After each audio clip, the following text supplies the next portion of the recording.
For me, the wild used to be this Eden that existed like as far away from man as possible. Now I've learned, and I'm continually learning to see wild in the front yard of my rental here in Highland Park and on the sidewalks, and it's completely shifted my version of what is wild. We don't have like the Eiffel Towers of the world. We don't have the Great Wall of China. We don't have the Great Barrier Reef. What we have that is so uniquely American is public lands in the American West. Recently, I had an opportunity to sit down with Josh Jackson, author of the new book, The Enduring Wild, a book which serves as both a literary and visual tribute to some of California's most forgotten public lands, Bureau of Land Management, or BLM lands. In this timely conversation, Jackson and I discuss not only what wildness means and the importance of seeing it in everyday spaces, but why it's paramount to protect public lands like BLM. Look, at Walker School of the Wild, public lands are at the heart of what we do. And like I say in this podcast, I personally would not be alive without them. So if you're someone who loves the outdoors or just somebody who's interested in them, you're not going to want to miss this episode. Get ready. It's time to enter the Wild Lab. Welcome back to the Wild Lab, everybody. I'm Ned Widener, your host, and I have a very special guest today here, Josh Jackson. He's a writer, photographer, speaker. His work champions wild beauty and the overlooked value of America's public lands, specifically BLM, or Bureau of Land Management. Josh, it's a pleasure to have you on today. Yeah, how are you, brother? Good. Thanks for having me. It's a pleasure to be here. Yeah, thanks, man. So I want to jump right into this. You talk a little bit about your book. You have a new book coming out, or it's actually just out, right? It just launched like a week ago or 2 weeks ago. This is publication week, so the book's birthday was officially on June 24. So yeah, we're in the middle of it right now. 3 days ago, right on. Yeah. As of this recording. Well, Yes. and it's The Enduring Wild, right? Yep, Yeah. The Enduring Wild, a journey into California's public lands. Okay. Yep. So can you talk a little bit about, so you also, I found you through Instagram, through your page, which is the Forgotten Lands Project.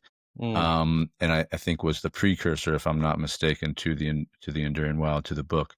Can you talk a little bit about what spawned this project, like the inspiration behind it? And then I'll probably have some follow-up questions. I definitely will have some follow-up questions to that. But like, what started this inspiration with public lands? So it was back in 2015.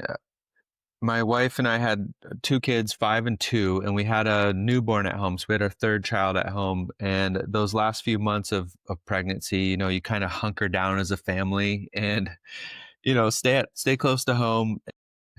After we had our 3rd child, my older 2 kids and I, who were 5 and 2, decided, we were pretty desperate to get out of the house. And so I looked up campgrounds within a couple hours of Los Angeles, where my home is, and everything was already booked solid, as a lot of state and national park campgrounds in Southern California typically are every single weekend. And I reached out to my friend who had always had this special knack for finding campsites out of thin air. And he said, "Why don't you camp on some BLM land? Mm-hmm. It's free and you don't need any reservations." And of course I replied, "Where's this magical place that you speak of?"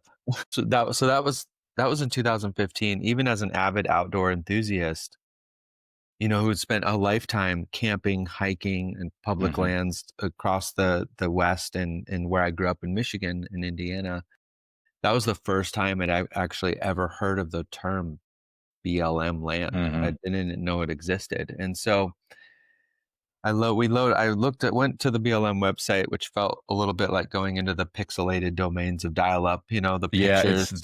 They don't have a great website for sure. Yeah, it's notoriously not super useful, I should say. The pictures are, if you can find a picture at all, they're the size of like a 2x3 inch.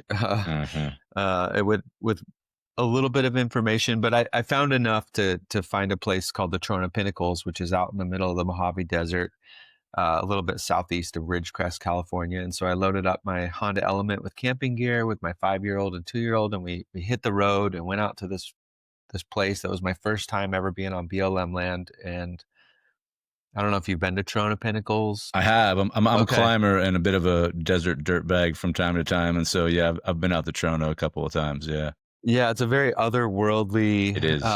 landscape with these tufa spires that kind of Mm-hmm. they look like drip sandcastles that you make at the beach, and they're surrounded by these salt flats. And I remember, my kids were 5 and 2 at the time. We were running through these salt flats, and they remember. I remember them saying, like, "This feels like a big giant trampoline," and because you're kind of bouncing and jumping, as you go Yeah. through. And yeah, we just had this really remarkable camping experience. And, it's camping where it's dispersed camping. So we kind of pitch a tent wherever you can find a good spot that's flat. And there was a pit toilet there. So it kind of made the camping experience a little bit easier for us. Mm-hmm.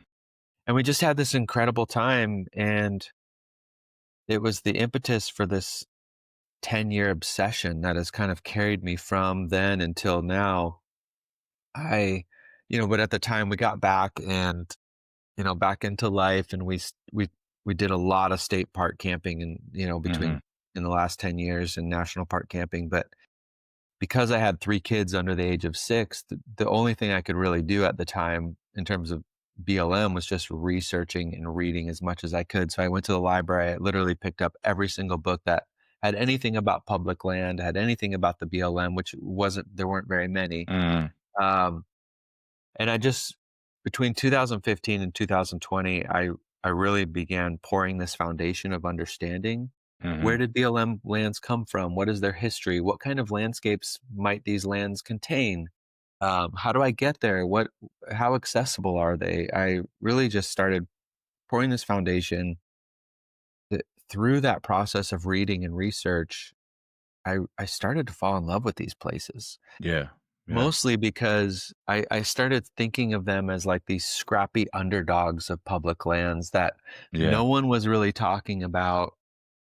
Since their inception in 1946, they've really been, well, one, under constant threat from like the privatization and land transfer movements, and from unchecked extraction and overgrazing on public land on these lands. And so I just started falling in love with the idea of them, even though I hadn't been out there to these places. Mm-hmm. Everybody loves a good underdog story, In this And country, especially, yeah. yeah, and I felt drawn to their kind of underdog nature. I mean, in 1948, Aldo Leopold, which I'm sure your listeners are familiar with, he wrote that Mm-hmm. American conservation is, I fear, still concerned for the most part with showpieces. Mm. And at the time, he was writing about like our obsession with the national parks and the sublime beauty that they contained.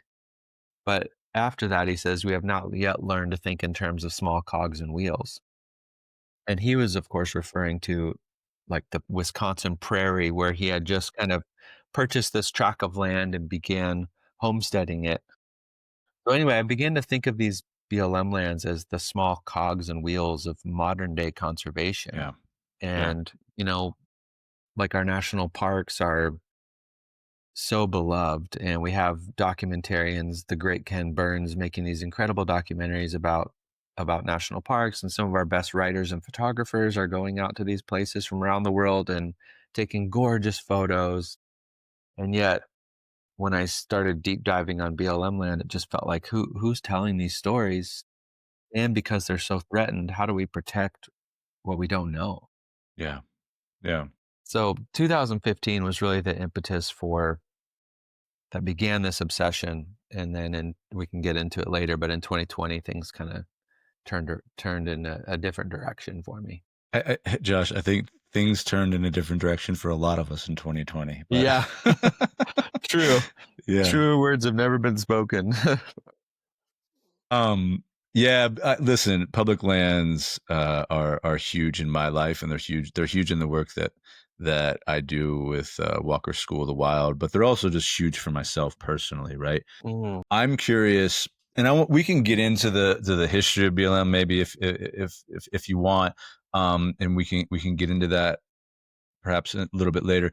I'm mm, curious, however, for like you talked a lot about your family, right? You talked about a lot about your kids and yourself. I'm curious what writing this book perhaps, but like investigating and going to these public lands, I'm curious what you learned about yourself. And I'm curious also, it's a two-part prong question, but Mm. like if, um, what they've meant for your family, perhaps, because it sounds like you spent a lot of time together on them. Yeah.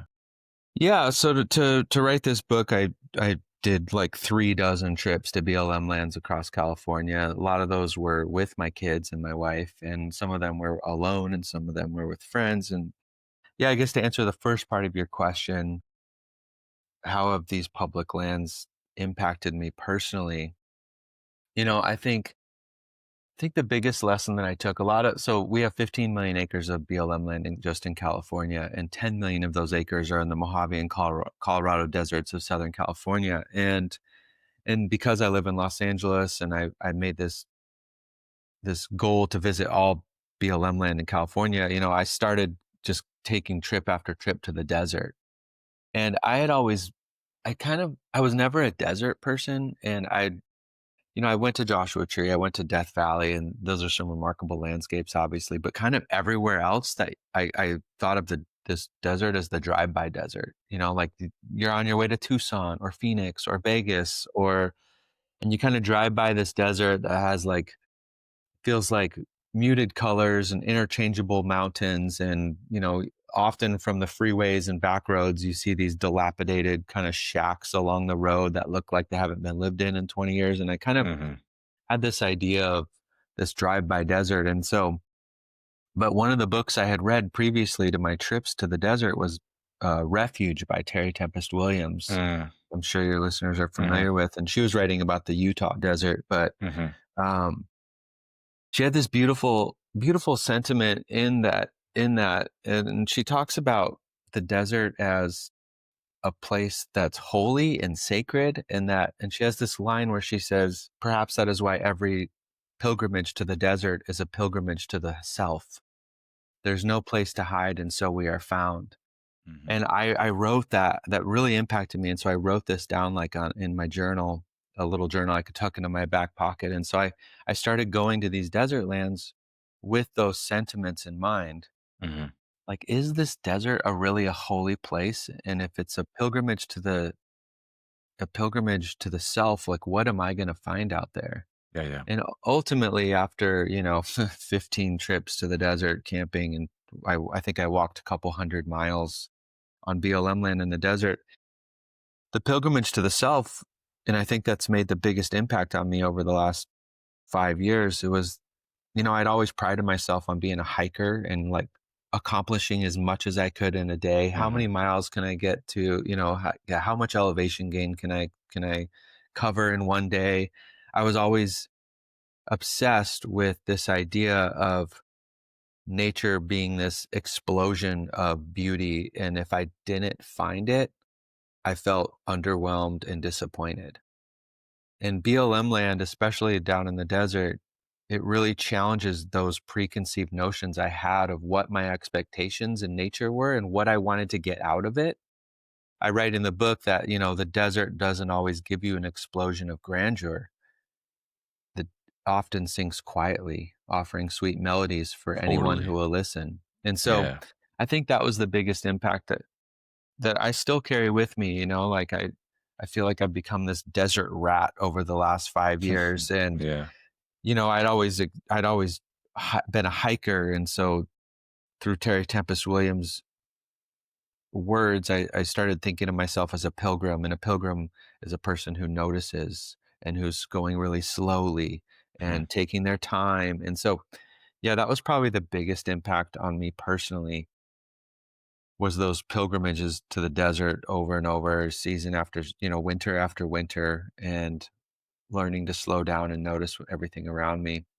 Yeah. I mean, in terms of my family, now, 10 years later, I have a 16-year-old, a 13-year-old, and a 10-year-old. And Hmm. these lands have, I mean, they've camped probably 250 nights over the last 15 years as we've had Yeah. these kids. I mean, they've Yeah. they've spent a lot of time outside, and it's one of those, we get out there, we go constantly camping, and it's it it's immeasurable the impact they've these public lands have had on my kids. It's For almost hard sure. to even describe because but once they get out there and you're away from screens and Hmm. there's nothing to do but wander and walk and sit by the fire and watch the sunset, they are very comfortable in those settings, Yeah. and it's something that it feels kind of unquantifiable, but it certainly had a huge impact on us to spend time in nature,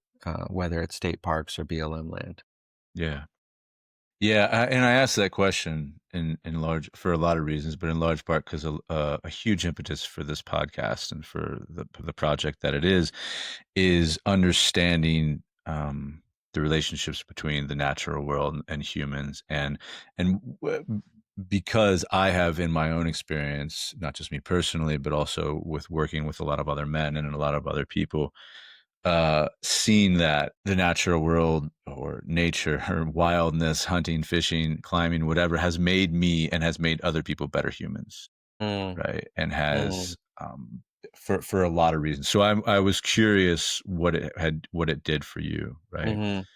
And then Yeah, that the great antidote to the pressures of life. yeah, yeah. Yeah, and then also the family as well, because a lot of the people that we work with at our school are men, and so some Mm, of the things that they struggle with are being good fathers and being good husbands, mhm. and public lands and the wild and nature have antidotes to some. I mean, don't have all the cures, but they have Yep. some antidotes that they can help in that Mhm, process mhm. becoming better humans. So yeah, that's why I Absolutely. asked that question. Yeah, yeah.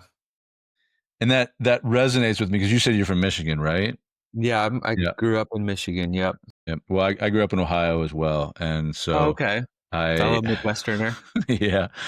And so it's the concept of I mean, I've been fully immersed in BLM land since it's pretty much since I moved out here. Mm, But when this was in 2005, but when I th- back then yeah, that concept was really really foreign to me, mm, and you're right, the concept of I never really thought that I would like the desert. I was like you say, I thought the desert was just this desolate place, right, where yeah. things go to die and didn't have any life.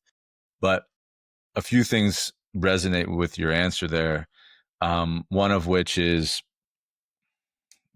I've done a few vision fasts and I have some friends that facilitate them. And one of Mm, the things that they always tell me is, if you, and I've found it to be true, it's this old adage, if you want to get lost, you go to the jungle. If you want to find yourself, you go to the mountains. But if you want to find God, you go to the desert. Um, that's right? beautiful. Yeah. And and you're right. Like there's some places in the desert that I've spent an inordinate amount of time in that they're little holes in the walls that you wouldn't think of, like Mm, Margaritaville and New Jack City, and all of these within an hour and a half of LA, mhm, and yeah, some other places in the Fairview Mountain, and some other places like around there where you talk about the silence, and one of the things that I really love about the desert and some of these BLM spaces is I love the trees. Don't get me wrong. I love the forest. I love walking in the woods. It's mhm, beautiful. It's wonderful. And it helps ground me absolutely. mm, And the woods are a very noisy place. There's lots of activity going on. The trees are talking, the birds are talking, the chipmunks. There's lots of things happening, at all times. There's places that you can go in the desert, right? In a little corridor, tucked behind a rock somewhere in the shade from the sun, where it is so silent that it's deafening, mhm, you mhm, know? And mhm, that there's a tremendous amount of healing power in that. mhm.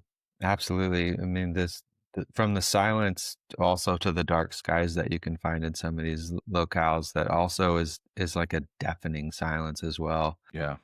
When you're looking up at the Milky Way and can't believe that how dark it can be, especially Right. when there's no moon. Yeah. Um, Yeah, for sure.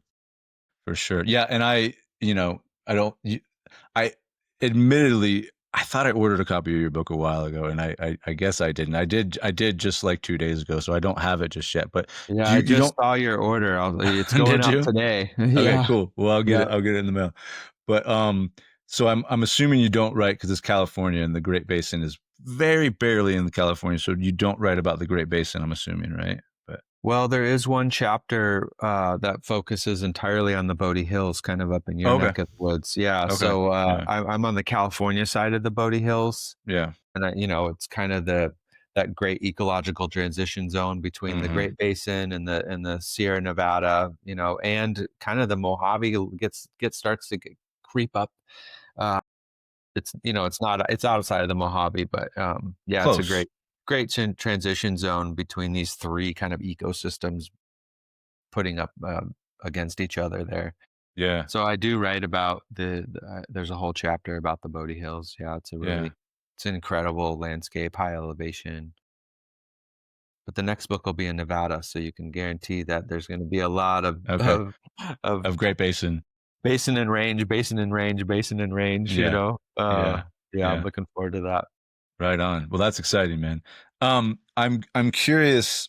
You've spent a lot of time in what I would call the wild, right? You've spent a lot of time on public lands, camping. It sounds like with your families, Hmm. and my work has been largely around this idea of wilderness, this idea of the wild, right? Hmm. I mean, think about Walt Whitman, and he talks about how democracy suffers without sufficient wilderness. I think about Wallace Stenger and the geography of hope. Hmm. From Roderick Nash to Paul Shepard to William Cronin, wilderness has been this product of the mind, right? But Hmm. also that has very real manifestations in our lives and society. I'm curious for you um, to define what does it mean? What does it mean to be wild to you? Yeah, this book. I mean, for your listeners who haven't read William Cronin's *The Trouble with the Wilderness*, I mean that's Great must little read, essay. Yeah.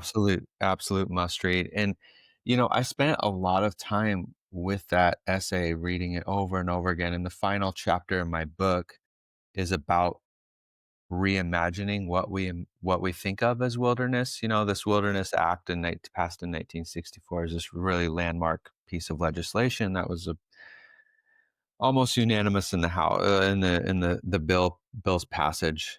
There was one person who voted against it, but he didn't feel like it went far enough. Mm-hmm. Yep. um, but it's these areas, where that great line from Zonisser, untrammeled by man. Right. Um, Right. but as you dive into this like history of wilderness, this is a kind of a man-made concept, right? I mean, 100%. indigenous communities, there was no word for wilderness. Like these are communities, tribes that moved through these landscapes that were their home that they used. They had prescribed burns. They were interacting with the trees and getting nuts from these pinyon pines and living off the land. And so, the irony in the untrammeled by man, where it was actually that these man was actually the opposite of untrammeled. Like these tribes were living. There's this great book, Tending the Wild, and Mm. Cat Anderson has this great line talking about natives who uh, knit themselves to nature. And so I carried that with me through all these experiences. There's BLM lands that are official federally designated wilderness areas. And that last chapter in the book, I actually go with my father to this place called the Elkhorn Ridge Wilderness. The South Fork of the Eel River runs through there, and we spent some Mm-hmm. time not just in the wilderness to like be in this beautiful place, but it was kind of I wanted to wrestle with kind of Cronin's ideas of the trouble with wilderness. And he has these great lines in there, but like if we only see nature and wild as being out there, we forgive this ourselves the homes in which we actually inhabit. Yeah. And so Yeah. I think before this project started, I would have, to answer your question, a long way of answering your question, No, it's good. I would have said the wild is primarily at its most beautiful is out in wilderness areas where, machines can't be, and the Hmm. only thing that you can do in a wilderness is walk or maybe paddle. Mm. You can't even ride a bike in wilderness. And I would have that was my sort of version of Eden, was Hmm. these places Absolutely. where there was solitude and probably some dark skies where you're not going to hear any kind of industrial sounds. And so that was what I would have told you. But this process of writing and reading and being challenged by people like William Cronin and indigenous communities that I spent time with. I gotta tell you, man, the wild to me is I live in Northeast Los Angeles in Highland Park. I'm 5 miles from downtown Los Angeles, and the wild to me is just simply walking down the sidewalk, like experiencing these incredible native trees, the California sycamore, and there's some redwoods scattered around my neighborhood. And like in the spring, somehow, like on these crazy dilapidated sidewalks, there'll be like little poppies growing out of the sidewalk. And I do a lot of early morning 4:30 morning walks around my neighborhood so I can experience the sunrise every morning. And I've met coyotes and Hmm. great horned owls and peregrine falcons. Like, so for me, the wild used to be this Eden that existed like as far away from man as possible. And Mm. now I've learned, and I'm continually learning to see wild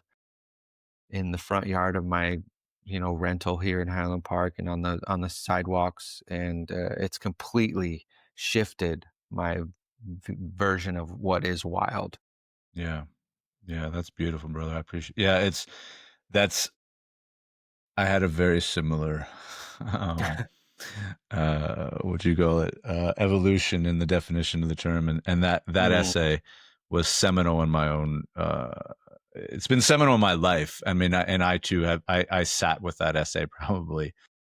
God, I don't even know, 1,000 times, or hundreds of times. Quite literally, I'm sure, because it was very. mm, It reigned prominent in a lot of my early writings, which mm. were about wilderness and about wild and in urban spaces. Yep. And you're right. It's it's problematic to separate humans from wilderness, right? Hmm. Not just because of natives. That's a huge part of it, right? I mean, Hmm. because there's a whole eco justice thing happening there. Yep. Also, however, like it others nature and distinguishes us as separate from it, and so it objectifies it and becomes this thing that we can control and this thing that we can manage, and then this thing that we can have dominion over, right? Hmm. As Hmm. opposed to if we are a part of it.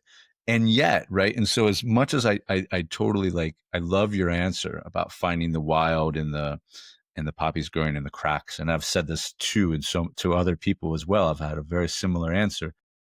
And yet there is a need for these spaces that are wide open. Hmm. Hmm. And I don't want to say untouched by man, because I don't think a space, even Antarctica, the space doesn't really exist. Right. Right. Yep. But perhaps a little bit removed from the sidewalks and from urban dwellings, right? And so Hmm. these places, we do need those places. Hmm. Hmm. We even need those places to remind ourselves of the nature found on the sidewalks. Like they go hand in hand, you They know. do. Yeah. Yeah. Yeah. Yeah. Absolutely. Um, and so, what role, if we're thinking about this, right? And I know your book is specifically about BLM. What role does BLM specifically play in this definition of preserving the wild, or what wildness is? Well, like I said, there are a lot of BLM wilderness areas that are officially designated wilderness, but I think beyond that, I always wondered, like the BLM lands, historians call them the leftover lands, like the lands nobody wanted. These were lands that were passed, passed over. Hmm. Homesteaders moving west were like, no, this almost free 640-acre tract of land isn't for me. I can't do anything with it. Right. the Right. railroads and land barons and developers passed them by. They weren't scenic enough for the national park. They weren't forested enough for the Forest Service, and they were too lifeless for fish and wildlife. So we sort of have these 245 million acres across the West that were kind of left over. And I kind of wondered at the beginning of this whole thing, or were they left over for a reason? Like, what am I going to find out there? And not only do they, there's officially designated wilderness areas on BLM lands, but these are an indispensable part of our federal ecological corridors that exist that allow that BLM's lands provide. So these are what they oftentimes, like if you look at a map of California, for example, you have Yosemite National Park. Around that national park is national forest land. And then as you get into the lower elevations, you start getting into BLM land. And so these landscapes act as not just wildlife corridors, with the new designation, for example, of Chuckwalla National Monument in southeastern California. Now we Right. now Right. have this wildlife corridor that extends all the way to southwest Utah, Uh-huh. where you can walk on federally public land from from California to Utah, and then you Hmm. imagine like the wildlife that's traversing those landscapes as well. Um, so yeah, I mean, I think they're an indispensable part of the ecological puzzle, and the wildlife corridors and carbon sequestration. There's a lot of Hmm. positive things that the BLM land have that they were left over, perhaps left over, but it's almost impossible to imagine a world in which they don't exist. Yeah. Yeah. There's also BLM lands that are kind of like islands in the sea of private land. So A like lot of them. Yeah. yeah, so for example, in the Carrizo Plain National Monument, it's this 200,000 plus acre place in the San Joaquin Valley in Southern California. I mean, Uh-huh. this is the largest native intact grassland we have in California. It's like this little tiny, the Sacramento Valley down to the San Joaquin Valley. This Hmm. used to be like full grassland in indigenous times. And this is the last kind of vestige that we have left. And so Hmm. we're not just, it's not just like a protected place. It's like a remnant of our history. And so it all, BLM lands also hold those uh those landscapes for all of us to experience of like what used to be. Yeah. And and currently, I mean, as we're having this conversation on June 27th, 2025, Uh-huh. there a lot of them are under threat through federal government, right? Yeah, absolutely. I wonder if you can talk a little bit about that, maybe. So I'm sure your listeners will be familiar, but in May, there was a proposal in the reconciliation bill on the House side of things that wanted to dispose of 500,000 acres of BLM land in Nevada and Utah. So I actually went to, there was a 365,000 acre uh, tract of land up in Pershing County, Nevada, which is kind of northern Nevada, kind of Close to me, actually. Actually, I close to was I was close. I was just there actually, like the other day. Talk. Wow, I have a friend that has a ranch right below Pyramid Lake. So yeah. cool. Yeah, we drove right through there. So I wanted, everybody was talking about how much BLM land was for sale, but no one was talking about what these landscapes actually looked Uh-huh. like. And so I went up to Pershing County and was camping and hiking and photographing these incredible landscapes. I mean, Hmm. 10,000-foot mountain peaks with snow Uh-huh. still on them, and the Humboldt River flows right through this Yeah. whole zone. I mean, it's the Rye Patch Reservoir. Honestly an amazing landscape. Hmm. We saw pronghorn and badgers and Mm. mule deer and pretty incredible. But while we were there, the that part of the bill was dropped from the reconciliation package, and then it went to the Senate. But now Senator Mike Lee is on his second attempt now to sell Hmm. off BLM lands, up to 1.2 million acres of BLM lands. And there's no affordable, it's kind of couched in like Uh-huh. affordable housing. But if you Uh-huh. get in, I've definitely gotten into the details of this bill, there's no requirements for affordable housing. Uh-huh. They have these words like infrastructure and amenities, but that could mean a golf course, that could mean Uh-huh. a luxury home, and Uh-huh. these are They also it has to be within 5 miles of a quote unquote population center, which but could be there's no anything. yeah, there's no definition of population center. So, Yeah. you can imagine the definition is a town of 50 people. Right. Right. Um, so yeah, I think it's like 1,218,000 acres are potentially going up for sale. And this is, Senator Lee from Utah has been pushing this for his whole career. And this is, for him, this is just the beginning. It's like, let's get rid of these and then we'll get rid of the next one. Like it's all about what he says would be like government overreach on Hmm. federal lands. Meanwhile, in Utah, I mean, you take away public BLM lands in Utah, you're taking away a giant portion of their economy. Hmm. Well, So in Nevada is what, 73% public lands, BLM, right? yeah, Nevada's Like 67% BLM 67. land Okay. and 80% Yeah. federal public lands. Yeah, I mean, and as of today, these lands are incredibly under threat. And thankfully, the hunting and angling community is coming out in support of getting rid of this amendment to the bill. Well, we are furious, Josh, Yeah, about it. yeah. Yeah. I'm not a Um, hunter, but yeah.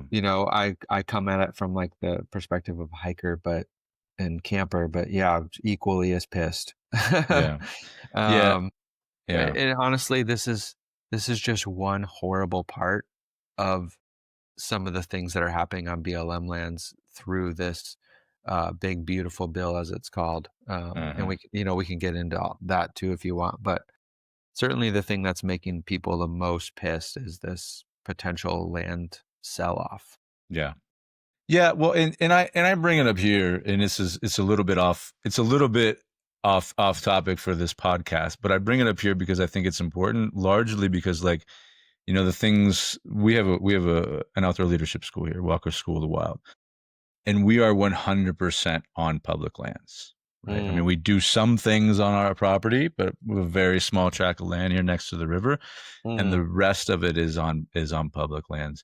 Some of it on Forest Service, some of it on BLM. It's a combination, um, but we depend on it, and and mhm, and so it is vitally important. And I think it's been, and I also bring it up because it's been vitally important to my own mental health, mhm, right? mhm, And I think it's, for me, I can honestly say I would not be alive were it not for mm, public lands. Like I would not be able, I would not have, yeah, I wouldn't be around. I can say that pretty honestly. And I know other people, a lot of veterans that I know that I take out hunting and fishing, that the same is true for them. So I bring it up because of that. I don't necessarily want to get into the political aspect of the whole thing, although, yeah, the only amendment to your statement that I would make is that this is not Mike Leake's second time. This is, like you said, this is his. He's been wanting to do this since high school. oh yeah, Um, yeah. Second time in for- the last couple weeks, I should yeah, say. yeah, yeah, yeah. But it's very, very important. It's very, very important to me, and it's Mhm, and not just the work that I do, but to, like I said, a large part of this podcast and this project is helping understand, uh, healthy relationships between people and nature, and also how the natural world can help make us better humans. And I just really firmly believe that, like, with more public lands, it gives people more access to them, right? mhm. And more chances to interact with. I mean, that's really cool. You saw badgers. It's a rarity out there, but more chance to interact with wildlife, more chance to interact, and also more chance to interact with themselves in these wild spaces, right? Yes. Which I think for me is really, it's a really, really important thing. Yeah, we here in America, we don't have like the Eiffel Towers of the world. We don't have the Great Wall of China. We don't have the Great Barrier Reef. What we have that is so uniquely American is public lands in the American West. We have Yes. set aside 28% of our entire entire American kind of acreage for the people. Like, I live in Los Angeles. I don't own a home.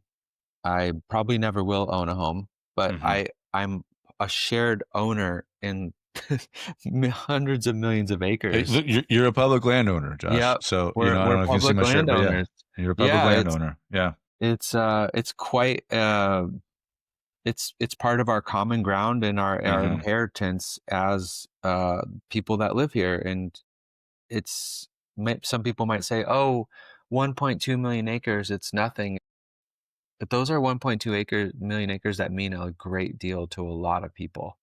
These are these are places right outside of our towns. The closest, and you talk about kind of nature justice, like these are the places where people that maybe don't have the means to get out very far into wilderness areas or, deep into the backcountry of BLM land, these are places that are used primarily by local communities. Yes. And Yep. imagine turning that into a golf course or, a luxury home for someone who can just drop $1 million on a plot of land and then build a beautiful big house. I mean, that it's unimaginable.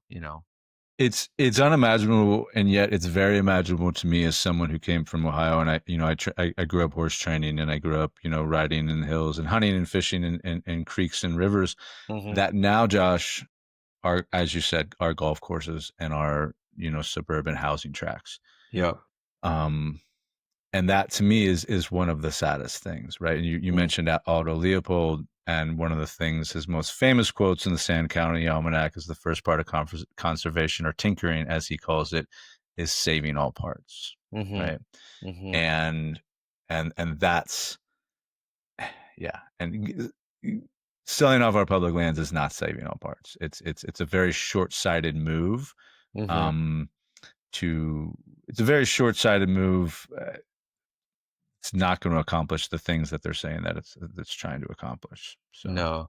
yeah. Uh, The return people get on these lands is far outweighs this temporary kind of budget fix, which the parliamentarian, who's a nonpartisan person, she ruled that this wasn't even part of the budget, so it couldn't even be in there. So hopefully she rules that way again in the next couple of days, or he drops it altogether.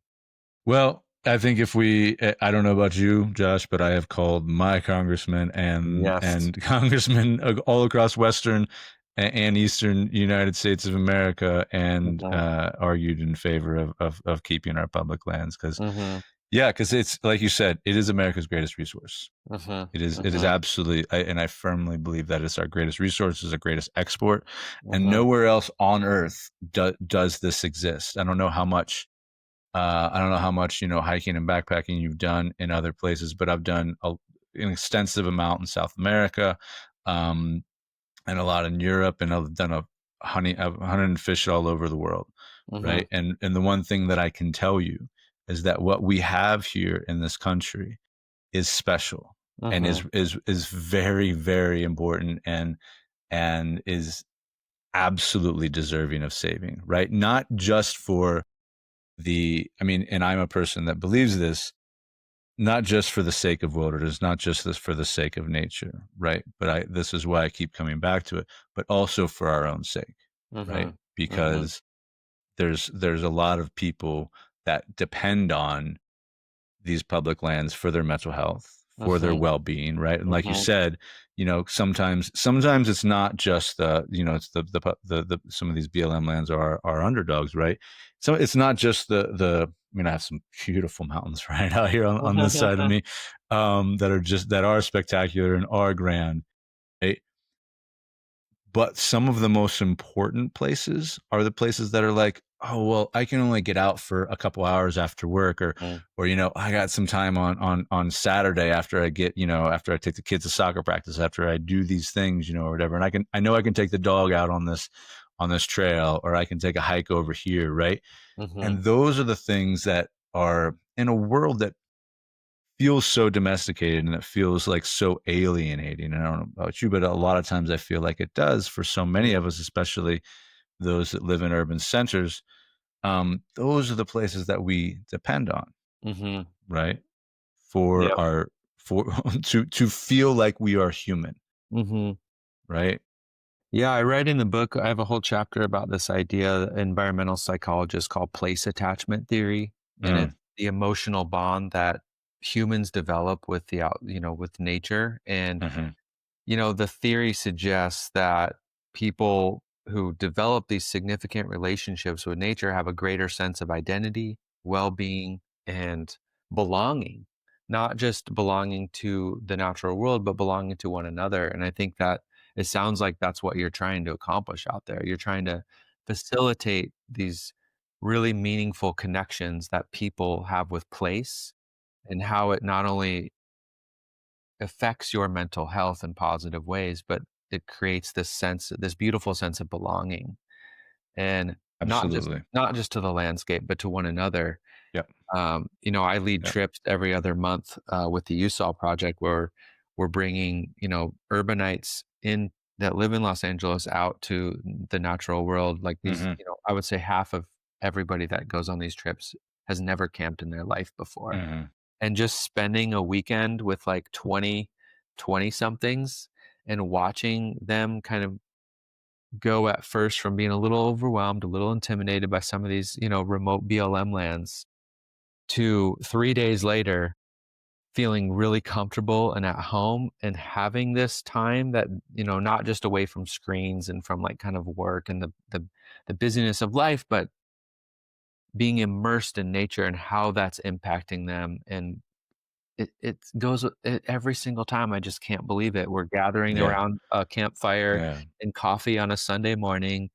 We're talking about, like, what we pulled from the weekend, and it's mhm, amazing that every single time and every single person has this experience that they might not call life-changing, but certainly life-altering. Like, "I need more of this in my life, and where can I get it?" You know? yeah, yeah, And some of those places where people get it, especially if you live in the city, are the local parks in your neighborhood, yeah, the BLM lands that are kind of on the outskirts, or national mhm. forest lands. Yeah, I'm with you. Yeah, that's beautiful. I didn't realize I'm not familiar with the USOL project, but it sounds like something that would be up my alley. Because 'cause I'm with you.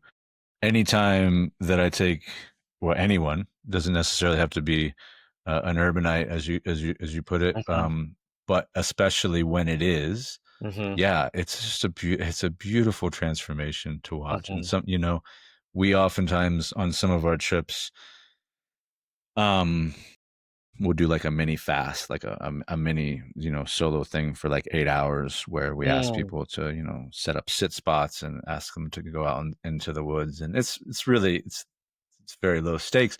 mhm, And at the same time, I'm astonished at how changed people come back each time, right? mm, Because mhm, like for me, it's just like another Tuesday, right?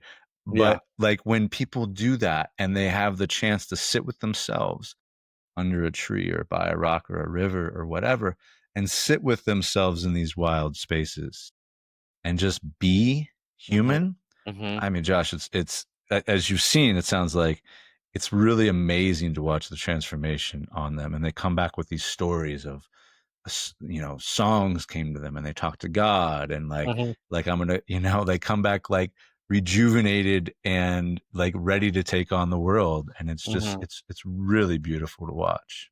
Yeah, Yeah, agreed. I think there's something so special about the resiliency that people find after being out in nature for a weekend, or for 8 hours of a fast. Like, there's just suddenly they have these deeper pools of resiliency that they've overcome, and then they can come back, and it's another thing that helps people have that greater sense of identity and well-being as they get back to their regular lives.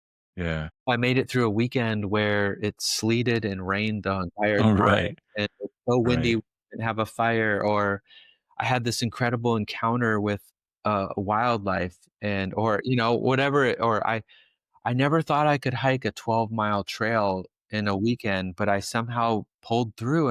And so, like, there's all these, nature just kind of, because you can't predict what's going to happen out there, Sure. and it does what it does, and we get through it. We all find our way back home, and that Hmm. resiliency, I think people carry with them as they get back to their places of real life, you know? Or yeah, whatever. We can put that real in quotations, but yes. Yeah, yeah. Um, I'm curious when you were talking about place-based psychology, in your book, which I'm looking forward to getting in the next couple of days, but like, do you talk about Yifu Tuan and topophilia?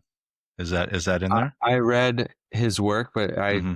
don't really go deep diving into that. I Okay. kind of Yeah. yeah, yeah, but I'm familiar with his work. I think I have his book somewhere right in front of me here. Um, there's another book. Oh, well, I there's a book called A Sense of Place, A Sense A of sense of Time. place. Yeah, yeah, yeah. That's Yeah, that's it. yeah, It's a sense of place, topophilia. Yeah, Yifu Tuan. Yeah, yeah. yeah. Um, but essentially, place attachment theory is Hmm. topophilia, right? It's It this is. Yeah. this idea of how we connect with the natural world and how that Hmm. impacts our day-to-day life. Yeah. There's also Yeah. another great book called Place and Placelessness. I'm It not was familiar with that one. originally written in the 70s, but he writes about like he calls place attachment or topophilia a fundamental human need. Yeah, and that's what Tuan says as well. Yeah, Mhm. that's it. Is Yeah, it, it's yeah, it's such a remarkable idea.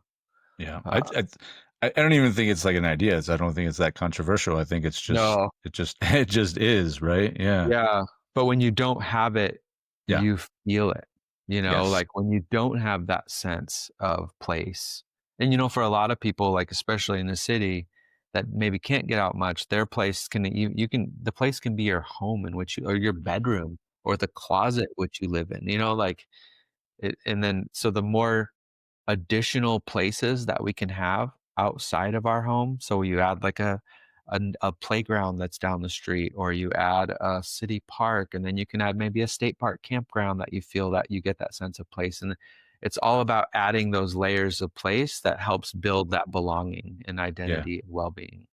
No, absolutely. And I thank you for saying that. I really appreciate bringing in the when you don't have it, the placelessness, right? Because I think you're right. So many people don't, Mhm. and I think I think that can be a real.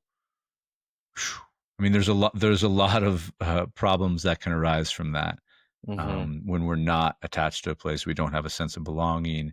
We don't necessarily know who we are.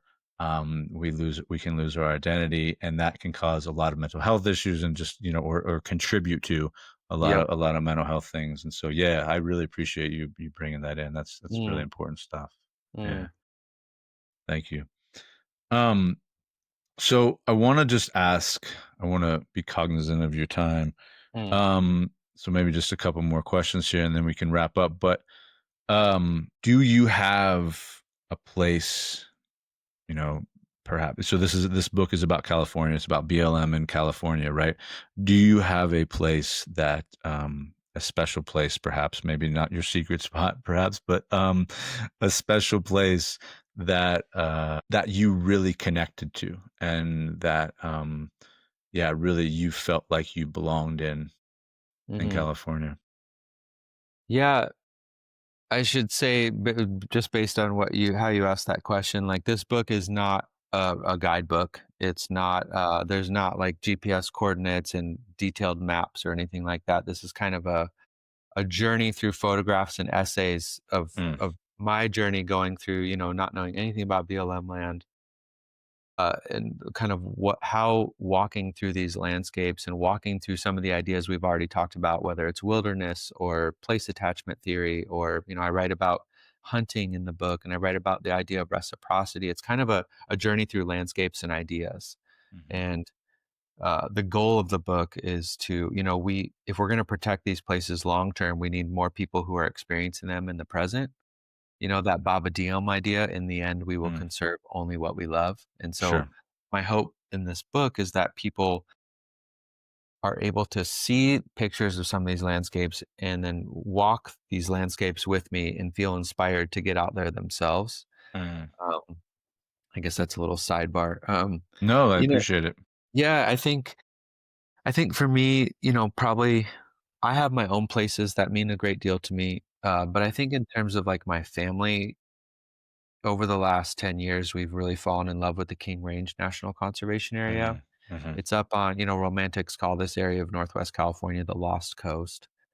And within this pretty large Lost Coast area, there's this slender kind of ribbon of land, the King Range National Conservation Area, that runs along the coast. It's the longest undeveloped stretch of coastline in California. Some would argue the longest in the contiguous United States. It's old growth redwoods and old growth Douglas firs and coastal prairies. And then there's this Mhm. beautiful river, the Mattole River, that kind of it kind of edges around the conservation area, and then where it comes kind of flows out where the Mattole estuary and lagoon is, where it finally meets the ocean is that's all BLM land right there. Um, in my family, we've made many pilgrimages up there. We've done so many hikes in that area and camped so many nights, in every season, fall, winter, spring, summer. And it's just become this, my kids call it their second home. Mhm. We get up there and we all kind of just like, there's no cell reception. Yeah. It's kind of like 2 hours from the nearest kind of grocery store. It's a really hard place to get to. And yet, Mhm. um, there's a lot of infrastructure. There's 5 campgrounds. There's 80 miles of hiking trails. It's really quite accessible once you get there. Mhm. Uh, and then, for me, writing a whole chapter about the King Range and deep diving into the history, it was America's first ever national conservation area, and the Mhm. story of how I didn't that realize came. that. Yeah, the story designated 1970, but the story of how that you'll have to read the book, but it's an insane story of how that Mhm. conservation area came to be, and then, the indigenous Mattole who were literally obliterated in genocide in Northwest California, in the 1840s and 50s and 60s.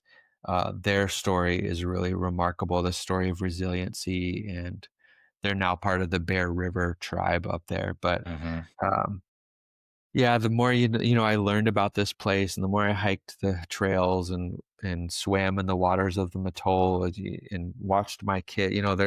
There's this one campground. It's outside of BLM land, but it's right on the Mattole River, and there's this huge rock that's it's like a 25-foot jump from this rock into the Mhm. river, and I've now watched all of my kids take the plunge.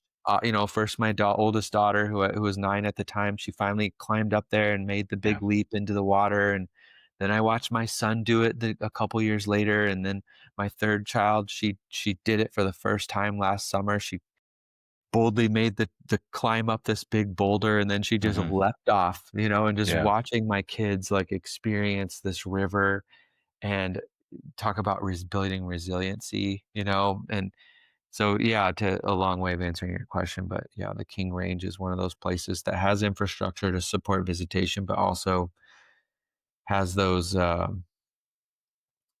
landscape features and biodiversity that really make that connection to the land really important. It's interesting that you bring up the Mattole because, and I will probably some of my own biases will come out in this answer, because I'm an avid fisherman and I love steelhead fishing, and the Mattole for me has been a secret for a while, for a long time, that I don't tell anybody about. Um, because I love it so much, and because there's not that many people there, Yeah, it's pretty on the remote. river, and it's hard to get to. But I agree with all of the things you said, and I think it's a beautiful, beautiful place. And I think I'm 45 now. Um, Me too. and I think as I'm getting older, I'm beginning to have a little bit of a different relationship with that. Yes, there's still places that I don't want to necessarily tell people about, and also I'm learning that, you know, as you said, we can serve only what we love, right? And so the more, there's a part of me that there's a part of me that's like, stay away from these places because I want to enjoy them for myself. Mhm.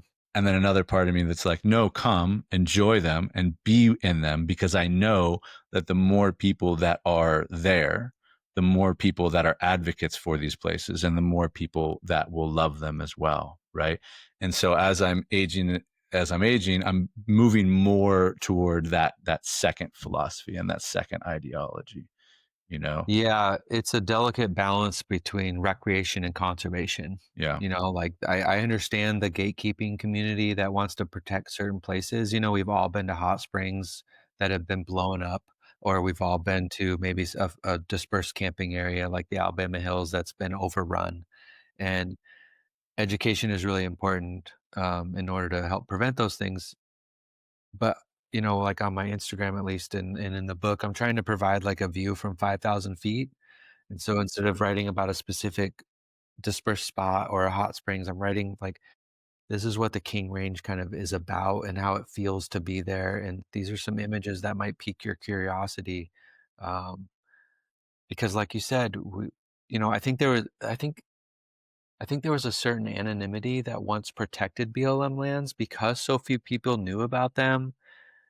These were places where wildlife had a lot more freedom, and where Hmm. you weren't in traffic jams like you are going into Yosemite, and there wasn't a lot of trash. Um, but now, as these threats to these BLM lands become more and more real and more and more real, I think the anonymity that once protected BLM lands is now working against them I agree. I because agree. because Yeah. we have so few people that are standing up for them. Like when when the national park firings came down in February, within 2 weeks, there were 20,000 people protesting at 145 different national park units around the country. Like, why is that? Because so many people have developed a deep place attachment with our national parks. Meanwhile, the same firings were coming down at the BLM, the same funding cuts were coming down, and I organized a protest out in the Mojave Desert, and we had 22 people. And we just need more people that are Yeah. experiencing them in the present, and then they'll be more likely to write letters, submitting comments to the BLM, making phone calls to their congressional people. Um, and that's why I think the hunting and angling community is so important in these battles, because outside of indigenous communities, the hunting and angling community has the deepest place attachment with a lot of these BLM lands, because these are lands that they hunt on. And like for my book, actually, I went on a mule deer hunt with some bow hunter friends of mine Mm-hmm. into the Chemehueve Wilderness BLM area, and just walking behind them and beside them, looking for mule deer. It's like you're a hunter. You're Hmm. It completely changes. I always thought of myself as pretty in tune with the landscape, but I had no idea how in tune hunters were as they're trying to find a mule deer that they can get a close enough in range to. Yeah. Uh, so yeah, I mean that's why this community is so important for standing up for BLM lands. But they're standing up because they've all experienced hunting and angling on BLM lands, and I might bring in hikers and campers and bird watchers, but uh, they have a voice too. And the more people that get out there, the better shot these lands have at staying protected long term. Agreed, brother. Yeah, absolutely agreed. And yeah, that's why I hunt. That's one of the biggest reasons why I hunt is that it's the one activity. I mean, I love bird watching. I love more, I call them more passive interactions with the natural world. Yep. But for me, hunting is the one activity that immerses me within an ecosystem as a full participant within it, And so Yep. that's one of the things. Well, listen, Josh, I've I've loved sitting down and talking with you, brother. If Likewise. there's if there's one thing that you can leave people with here, about the importance of public lands, maybe even about how to get out into them, or one thing that you wish more people knew about BLM, what would you say? I think if people want to get out to BLM land, the easiest kind of gateway to BLM land is through the campground system. They're all no reservations. They're all free to $10 a night. There's over 60 BLM campgrounds just in the state of California. And that's the easiest way to access kind of to introduce yourself to BLM land. And often from these campgrounds are hiking trails that are really accessible for people to get out. Campgrounds have fire pits, shade structures, pit toilets. It's not luxury, but Hmm. it is a way for people to get out there. National monuments, usually once they're designated, they have a resource management plan that follows those, that include maps and trails and campgrounds and more infrastructure to support visitation. So I think that is is an easy gateway to experiencing these lands for themselves. There's 14 BLM field offices across the state of California, and I've called those offices over and over and over again. All these trips I've taken, and they're usually really helpful. Like they'll talk to you about road conditions. They'll remind you of things. You need a lot of water if you're going to go to this place. You need to be self-sufficient. They'll give you a really good training on how to disperse camp and what's allowed out there. So those are really important. Those field offices, I encourage everybody to call their local field office. They also can give you up-to-date road conditions. Do you need a fire permit for Hmm. this, the seasons that you're in? You can get a fire permit for free. You just have to go through like a 5-minute little course that has great reminders. Um, yeah, I think campgrounds, national monuments, calling your field offices. I'm sure you're familiar with the app Onyx. I Um, I use it every day. Yeah, Yeah. me too. I Yeah. use Onyx off-road, primarily because it not only tells you what federal land you're on, but it Hmm. also for off-road, and I have a two-wheel drive vehicle, so I'm not like a crazy off-roader with like a rigged out system. But people can do road reports and say like, "Hey, I was here 2 weeks ago and, Hmm. it's really good conditions. You don't need high clearance or you don't need four-wheel drive."